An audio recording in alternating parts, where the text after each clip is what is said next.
everyone, and thank you for watching this video on progression and how you can learn skills faster and more efficiently. Yes, I am wearing a new jacket. Yes, it is the new year, new me. And yes, it needs to be ironed, but I will get round to that stuff later. Anyway, I thought I would make a quick video, even though obviously I'm not the Mr. Miyagi of progression and training. I know a few things and I feel like the things that I know might benefit others. The first thing, if you want to progress at something, and this something could be any skill-based physical, juggling, acrobatics, jump rope, any of these things is what I'm talking about. The first step, I think, to get better, progress at it, is to set yourself goals. If you haven't got a clear idea of the direction that you're headed, it's going to be hard to head in any particular direction. A lot of people do something and they say that they're going to get better, but they haven't got an idea of what better is, if that makes sense. So I think it's okay to just say, I want to be better at this. And that's sort of the reason for doing it. If that's good for you, then that's all that matters.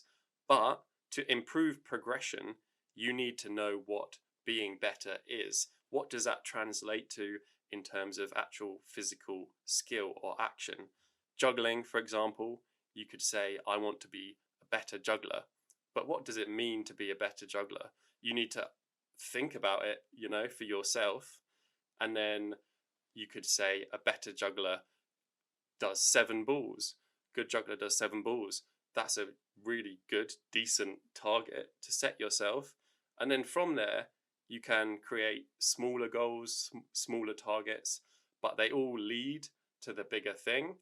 Once you've achieved the bigger thing, then you've hit your goal, and you can reassess, replan, decide what you want to do next, how you want to set your future goals, because you have become a better juggler. So yeah, set yourself goals. This may seem fairly obvious to some people, and I only raised this point because in a recent conversation I brought up that a few tricks were my goals with another circus performer, and they found it funny that I set myself goals, and for me that was mind-blowing because I thought that that's just what everyone did. But yeah, if you don't, I would suggest setting yourself a goal and specific goals, big goals, and then smaller goals and even smaller goals, so you can break down the big one to smaller chunks and then have a decent, realistic pathway to progressing and becoming as good as you want to get. The second thing that I would do to progress faster is to study and understand what it is you're doing. This is an easy and a hard step at the same time. Some people will love this step and they just do this. So what I mean by study and understand is watch all the videos that you can on the thing you're doing. Understand who are the top performing athletes in this discipline. Understand the techniques that they do. Understand the names of the techniques. Understand the community, what's going on, what people are learning at the moment, what is pushing the limits of the skill within this thing, and really go deep. I think it's really important to have periods of time where you fully immerse yourself in this. So a good example, I was learning to handstand. I spent a good few days just going through for hours each day. I'd go through Instagrams, watch every single video. I'd even go on to Hand Balance's Instagram, go back to their oldest possible post, and then just watch their progression. It's really interesting to do this, and it gives you just a good mental map of the bigger picture. Obviously, in just a few days, you're not going to completely understand it, but you want to make yourself as familiar and as educated within the thing that you're doing as possible. And you can literally just do this from sitting down on the sofa. It's really low effort, But at the same time, it is effort, because I know that some people don't like to do this. But I think it's really important.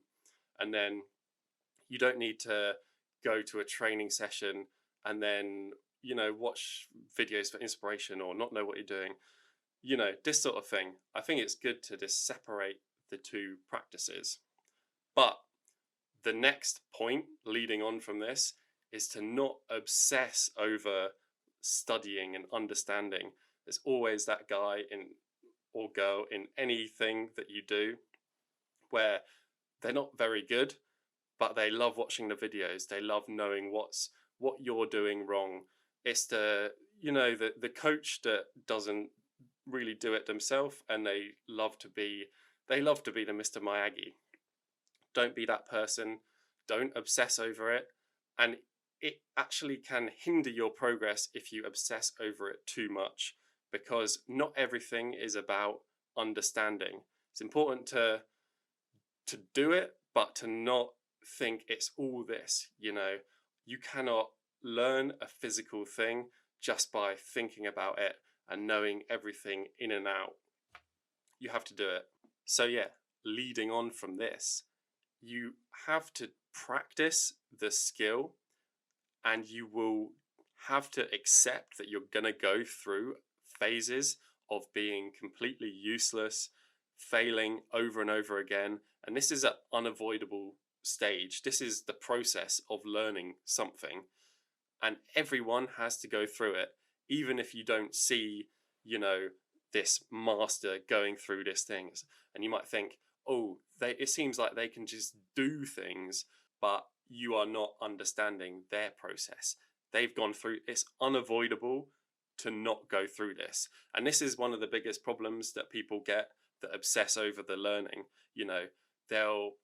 In my acrobatics class, for example, people can come to me already watching a lot of tutorials. They already think that they know the technique. And it's not that they don't know the technique, but the technique does not translate from knowing to actually doing. You can look at a bungee jump a million times. You can understand the tension in the bungee. You can understand the harness, all the ins and outs, how strong it is, how much force it can withstand.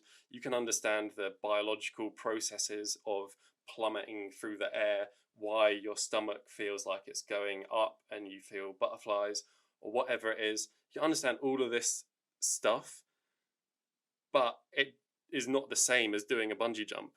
Do you know what I mean? The person that studies it a million times still has less valuable experience than the guy that's just like, oh, I want to do a bungee jump, and just does it. He has experienced it for himself, and he will know something that you cannot be taught without the experience. So at the end of the day, you want both. You want to understand it, but you want to go through the process. You want to do it over and over again, and accept you're not going to have perfect technique. You don't need to have perfect technique.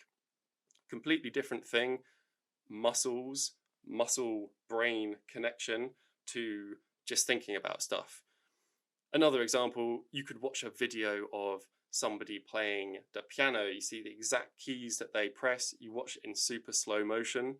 You're not going to be able to do it. Your fingers are not going to be able to move like it does in the video from a professional, unless you go through the absolute basics of like one finger, two finger. You have to learn, you have to develop the coordinations, the muscles, and all this stuff. Do not be afraid to go through the process, and accept that it's gonna, for anything that you want to learn, you have to go through the hours of failures, hours of not feeling like you're even doing 1% of the trick correctly, and you just think, this is ridiculous, this is so hard, this is beyond me. You have to go through this.